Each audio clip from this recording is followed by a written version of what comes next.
Hello everyone and welcome to a very special episode of Backstage Pass. My name is Ben Barnard, I'll be your host today, and this episode is sponsored by Avocor. Joining me today to talk all things Avocor is Dana Corey. Dana, thank you very much indeed for joining us. Thanks, Ben. Thanks for having me. Really excited to be here. No, it's an absolute pleasure, and thank you to Avocor as well for sponsoring this episode.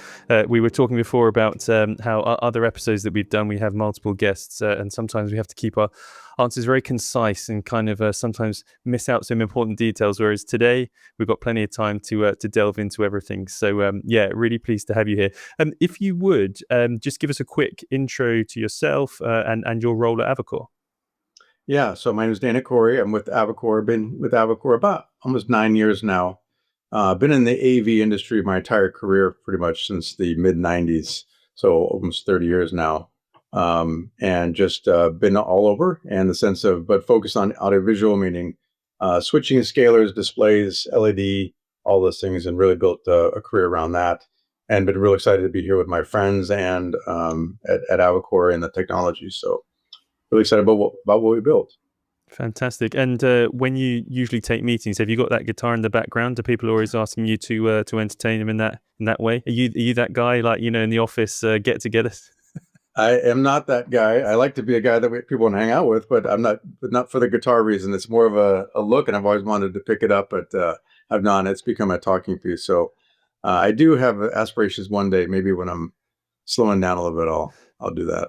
Nice. Maybe next time I'm at the show, we can get together. Yeah. I'm sure we can source a couple of guitars in an audio demo room, right? We could get something together. So, well, we're going to talk about the show in a bit. Obviously, the InfoComm show is coming up. It's coming up rapidly. But let's start with your brand promise. How has Avocor evolved it recently, and what does that mean for your customers today? I mean, as the company has matured over the years in the sense of our experience as a team and delivering products around the world, which we've been doing for about 9 years or so now, the fundamentals have not changed. We've just gotten better at them and improving them. And there are many, but the four that stand out for us is quality, reliability, flexibility, and functionality. And kind of delving each one of them, obviously quality and what we've become known for at Avocor is making quality products that work. And it's not more just a goal, it's a guarantee. It's something that we put our name on and including a warranty around that. Reliability, another, especially in the interactive category, a lot of touching going on the panels. You need that reliability. You need to be the fact that the experience that people have with them are consistent and they're to what they expect. That also kind of goes into, if you've dealt with displays at all ever, reliability can come in the ways of even just how you box the equipment up, so they can make the journeys. These are typically a little heavier. They are more sensitive technology. And so we spend a lot of time on improving our box and pallets for that reason, beyond just the regular make the product reliable inside, which we do. And so those things separate us from the competition, because nothing is worse than taking a delivery product and it's damaged upon shipment. So we spend a lot of time on that. Flexibility was the next one. That's really about, as it sounds like, it's being agnostic in a world that's ever changing. Obviously, through the times of COVID, we had to be fluid and adapt to the world that it was. And then we do that through our partnerships with other manufacturers, so that we can say, okay, when we're together, we do things even better, and we'll do certain things that make us stand out and operating with them. For example, I have a video bar on the top of the panel and maybe have the access for the USB or connections on the top of the panel versus way in the bottom, as an example. Having the ability to do easier integrations with things like Teams and Zoom as well through those partnerships. And then finally, in the sense of what we call out today would be functionality. Mm-hmm. So with this flexibility becomes the ability to have a highly functional display that hits all the markets we're going after, so that when they have and they can experience those experiences that they're hoping to obtain with our products, with the software that they're running or other interface, and we're solving problems with them. And so really putting forth, these big four pillars for us, among many others. For us, it's, culture, as I mentioned, just great products, great pricing too, but those ones stand out for us as a brand promise. Yeah, good stuff. And it's always important to have those four strong pillars as well, because I suppose each one kind of comes and goes in terms of which one is most important. As you mentioned, that the COVID times, the flexibility became, extremely important, right? Because Yeah. with all the, and I know we're going to get on to talking about hybrid work and stuff like that, but that whole hybrid side of things, it really, if your product can be flexible, it can really stand out from the crowd, right? Yeah, yeah, for sure. And especially in a world where you've gone to any trade show like like a InfoComm or even ISE, there's a lot of technology in that room to look at. And so you're looking for separations that we really focus on that might seem small, but when you add up the small things, they can make a bigger difference in delivering products to for our resellers and for the end user. Absolutely. I know you've expanded beyond IFPs into some new collaboration tools. How are you repositioning Avocor in the market to reflect that broader portfolio? Yeah, we've been known for being focused on interactive for a good probably 5 or 6 years, and really in making that our core of our business. And so you'll notice things like a lot of things like we talk about, this hybrid work and a lot of case studies and reports we did in the corporate space. But recently we've decided to expand our portfolio, getting into staying in the corporate world, if you will, and some education, but also bringing in communication as a part of that. So we're collaborating on the interactive level and we're communicating on the display level. So bringing in products like our K series, which is a non-interactive lineup from 55-inch to 98-inch, very price aggressive, high quality, high brightness displays, as well as some DV LED options. And then also, as I mentioned, some education-based products too to allow us to really expand our portfolio. So we're moving our our marketing, if you will, from collaboration to collaboration and communication, whilst trying to deliver those core pillars we talked about a minute ago, Hmm. and really bringing those products forward. So again, non-interactive lineup, which I'm most excited about, because it is a massive pie, if you will, of opportunity. And while there are big players there, we are one now too with our ownership now under AE, which I'm sure we'll talk about, Hmm. and that gives us strength to go after that space as well. So really want our resellers and end users to make that change and start thinking about Avocor as more than just the interactive side of it, but also the non-interactive and large format display provider in the market. And I'm willing to bet, and I know for sure we'll be expanding that portfolio and that reach, if you will, and our offerings in the months and years to come. Fantastic. And you mentioned about the education space. Is that something that you're looking to expand into as well? Because I'm not sure how much of what percentage of your business that makes up at the moment. Yeah, I mean, the education space, if you've paid any attention to the local or the US news, the education space has been shrinking. So when we say we're getting into education strategically, we're appropriate. I'm not going to give away my secrets on that one, but we're going to places where the education is trending in the right way, it Hmm. is expanding. We do realize that we are coming into this thing obviously later than the other players. But if we bring in those pillars and those products and those pricing and our people, we can go in there and build a brand in the education space. So we're pretty excited about that. But again, very strategic in how we do that, especially with all things going on around the world. Yeah, and always important to sort of find those trends and follow them where possible. And Yeah. speaking of trends, a perfect segue into my next question, which is around the independent report that you commissioned on hybrid Mhm. work. Can you walk us through some of the key trends from that and how Avocor is responding to those? Yeah, I mean, the report focused on how collaboration is no longer about being in the same room. We learned this through COVID clearly, and remote working, and those are not new items, but the struggle continues to be whether you're in the world of years ago, in the world of COVID, or now, creating equitable spaces, engaging experience across both digital and physical and hybrid spaces. Hmm. So this report focused on these 5 trends, if you will, within that how teams connect to create value. It validated at the core to the team that you know we could truly enable hybrid work. That when you're in these scenarios, you're looking for these things, these trends. Avocor can help you get you there. It's not about just the hardware on the collaboration side or the software.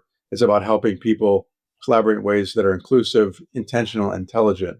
And that's what we focus on Avocor. And that's what we wanted this report and working with them to make sure that we were able to say, hey, we can do this. We can answer these questions. Here are the trends that's been identified by the Work Tech Academy. And we'd like for you to have you consume this and take it in and make your own decisions and hopefully make Avocor as part of those decisions.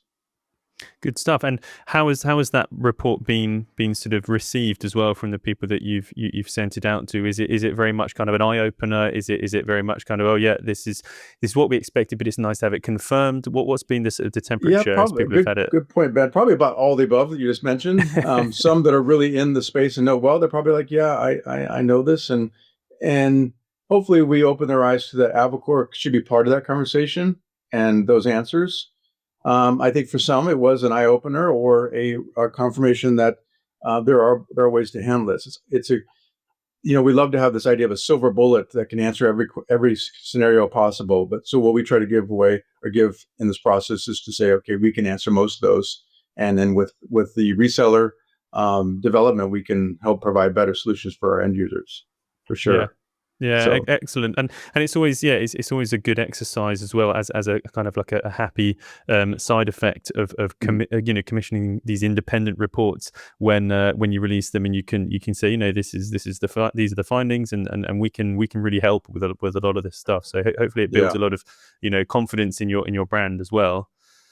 yeah, and I think information is power, right? The more we know about trying to solve things, learning from those, the better solutions we can make for ourselves or for our employees or whoever we're making it for sure. Absolutely. So there's no big product launch this year, but you've talked about refining and strengthening what you already offer. So what does innovation look like right now at Avocor? Yeah, at this year's InfoComm, there are, we're bringing in what we launched and showed at ISE Hmm. earlier this year. And so while there are new things for this year for InfoComm, we're basically focusing on doubling down on what we have and improving them so that the user interface and the capabilities of the products that we have are at the best peak, if you will. We're going back to those four pillars, quality, reliability, functionality, and flexibility. We're bringing in these products that are now tried and true, saying, okay, to the resellers, we got you covered. We can make this thing work because we know what we're doing, and we have been for a long time. Hmm. For some members, though, coming to the show, back to the points earlier, they may not know us for non-interactive. They may not know us for DVLD. So for them, there are new things there. And so while I wish that, as any brand does, that I reach everybody every time, the likelihood is, Ben, when people are coming to the show, for some of them, they're like, I didn't know you had this. So it is Hmm. new innovation for them. But as we look at what innovation looks like now, it's really improving what we have. And then obviously in the background, and we'll talk about, I'm sure, AOL a little more, that innovation is happening. And so it's not like we're sitting idly aside doing nothing.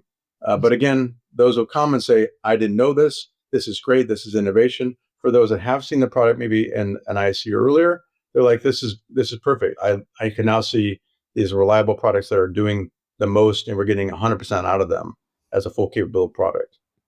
Yeah, definitely. And I think certainly from from attending these big shows like ISE and the InfoComm show, product launches are big. They take a lot of Mhm. time, a lot of effort, and they take a lot of attention as well.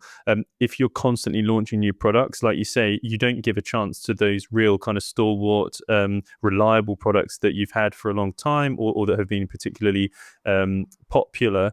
To kind of have their moment in the sun as well, right? And as you say, you're constantly getting new customers, constantly getting new eyes on the products. And if they aren't necessarily familiar with your full portfolio, you need time to give kind of focus to those reliable products, right? Yeah, and at the same time too, Avixa has shows around the world. So while we have ISE, we've got InfoComm, we've got InfoComm India, and there's a few others. So we're using Hmm. those shows to also at every different show could be a different outcome as far as what's delivering to the market. So we may come to InfoComm India, for example, with some new solutions. Hmm. So we're using that because, to your point, they launch and we generate innovation all the time, and therefore just being part of the Avixa family with these shows that allows us to bring forward products year round. So we've mentioned the acquisition by AUO a couple of times already. Is that sort of in the rear view, but growth is definitely front and center. How are you telling that story of strength and reinvention to your audience at the moment? Yes, the AUO acquisition has been really good for Avocor. We've been together now for almost 2 years already in the sense of partnership as it led up to the acquisition last August. Um, And growth is front and center with us for sure. There's no doubt about it. And so you have this very large and experienced panel and solutions provider based in Taiwan who's been supplying a third of the world's glass and other solutions successfully for years now. They brought Avocor in, and together we're part of one team. In fact, my boss, Scott Hicks, who was running Avocor, is now running the division under AO called ADP, which is a story in itself. And then in that, we're part of this group. And so we've got a lot of strength of capabilities. We've got innovation. We've got access to partnerships. We've got access to products and technology. And we're really focusing on that to then drive forward innovation, back to the point earlier around who and what is Avocor in the world of AUO and ADP as a division. So I'm very excited about it. And I think what we're going to find is that, like in these large corporations, movements happen over time, but they happen with force and with great energy. And so that's what we're developing now. And so as you look at the Avocor brand, it will remain the same at its core around the collaboration and communication, but it'll grow in its capabilities, its range and reach because of the AUO acquisition and partnership. And again, our roles in it. So my role now is to run Avocor, working under Scott, who runs the division, and that is to create a lot of strength and technology and bring a brand forward that continues for years to come. So in no ways is Avocor going away. You're just going to see it change and grow and expand in our capabilities. Fantastic. And as part of that acquisition, are you going to Taiwan? Have you visited Taiwan already? Any plans to do that journey? I have not gone to Taiwan yet. I've been so focused on sales and growing the Avocor business, I've not had the chance to. Our team has, and they've been highly entrenched in it. Matter of fact, they're returning right now, actually today, from Taiwan. So I do have plans to go there for sure. But my role takes me around the world. But I do need to make my way to Taiwan and see the team there. But of course, they come to us and we meet at shows and so forth. Like we will at InfoComm too. A lot of the AUO and ADP team members will be at InfoComm. Yeah, fantastic. And was it Scott Hicks, you said, your colleague who's leading the ADP division now? Yeah. Yep. Yeah. So that's, you said that's another story in itself. Maybe we need to get Scott on as well to talk about that, because it sounds like there's a whole story there. Yeah, the power of ADP, which is a division under AUO, and sorry for all the acronyms, but no worries. And then Avocor is under this ADP group, and this and our focus there is he's leading that part of it, and so it's allowing. And there's definitely a story there for sure, which he's been telling as part of it already as part of the acquisition. Now we'll be focusing on, besides that, will be, well, where is Avocor going, and what are we bringing forward? Hence what we're doing today, and what you're about to see in the years to come. So. Yeah, great. And I appreciate you going into the detail on that as well, because I think often when acquisitions do happen, obviously as the Avocor person and kind of part of that organization, you want to make sure you can reassure your customers that it's business as usual. It's a friendly merger, and that they're still going to get the great service and quality of products and everything that they're used to. So we appreciate it. And Avixa, hey, we love an acronym. No, you're in good company. Okay, Dana. Sorry to put you on the spot, but if let's do a little elevator pitch exercise. So, if you had a minute in front of a customer, somebody who you think could really benefit from Avocor's products, etc., what would you say to them? I'm gonna let you start going in 3, 2, 1. Hit it. All right, sounds good. So Avocor is a global leader in supplying collaboration and communication displays around the world. Our focus is really to allow our enterprise clients and smaller businesses too have access to products that either are in a more region or global, and have deliver the best service and reliability around those. Those products look like interactive lineups that go from 55-inch to 105-inch and 16:9 or 20:9 aspect ratio. So really giving a lot of flexibility. And then we try to hit the price points in between all those as well. So we have a high-speed IR lineup, and then a capacitive or PCAP technology. Those have different experiences, but also different price points too. So we're fitting the budgets of rooms and capabilities. And then in addition to that, we've got a non-interactive line from 55-inch to 98-inch. So you're going 65, 75, 85, 98. High quality, high brightness displays that are really there to communicate messages in rooms that are maybe non-interactive, should they happen. and other signage areas that are looking for products that really give them that wow factor and pop, and also, but more importantly for us, at the right price points and reliability. In addition to that, we've got some unique things like a 16 or 21 by 9, 105 inch I mentioned earlier. Those are going to be the wide displays that give them a big footprint on the interactive or non-interactive size, and even DVLED at 138 inches HD or 132 inch and a 21 by 9. So really allow them these larger sizes. So when you look at Avocor, if you're an enterprise, we fit a lot of spaces. So for a reseller though, I can go with Avocor and deliver my client one brand, one story with all these solutions, allowing them to narrowly focus the client for the right sale. Good stuff. Well, unfortunately, this is my floor. I've got to get off the elevator, but do you know what? I'm sold. I'll take everything. I'll take one of everything. Thank you. Good. Thank you very much. So finally, we did mention obviously the show. What should people be looking out for this year at the Avocor booth at InfoComm, and what's the experience going to be like over there? Yeah, I think as we talked about a little bit earlier, we want the world to see at InfoComm in Orlando, the expansion of the product line, that you're looking at Avocor differently. If you've seen us in one category before, you're seeing us in non-interactive and DVLED in particular, and then what's to come around that. Obviously, we want to build our partnerships relationship even further. That's what it's all about. And our reseller development and our partners here, it takes a village to sell these solutions. We know that. And so we rely on our resellers, and really focuses just to have time to communicate about what's going on and how can we help each other. We all want to win.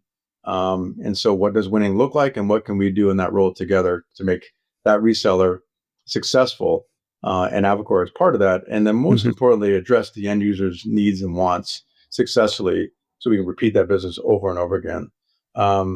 So really just come in, looking for great conversations, expanding in your mind the capabilities of Avocor, seeing our products and the best strength possible as they're maturing here. And also we'll talk a little bit about the innovation that's happening so they can see some excitement in the months and years to come too. So definitely excited about InfoComm in Orlando and showing all the great things with Avocor. Good stuff. And I'm going to put you on the spot now, and I'm going to ask if you know the booth number. So if people want to come and visit Avocor at the InfoComm show, what's your booth number? Yes, thanks, Ben, for asking. It's 2181 at the InfoComm show. And please stop by and see us. Like as I mentioned, great conversations, great products, great innovation. Let's really just spend the time in this kind of difficult market right now, figure out how we win together and what that looks like. Fantastic. Well, Dana, thank you very much indeed for joining us today. Thank you as well to Avocor for sponsoring this episode, and also for sharing your story with us. It sounds like a whole lot's going on behind the scenes there, and sounds as well like anyone visiting the show and coming to see the booth is gonna have a lot to see. So yeah, thank you very much indeed for joining us. Yeah, thank you, Ben, very much. No, my pleasure. And to everyone watching, everyone listening, thank you indeed for joining us for this episode of Backstage Pass, sponsored by Avocor, and we will see you on the next one. Thank you very much.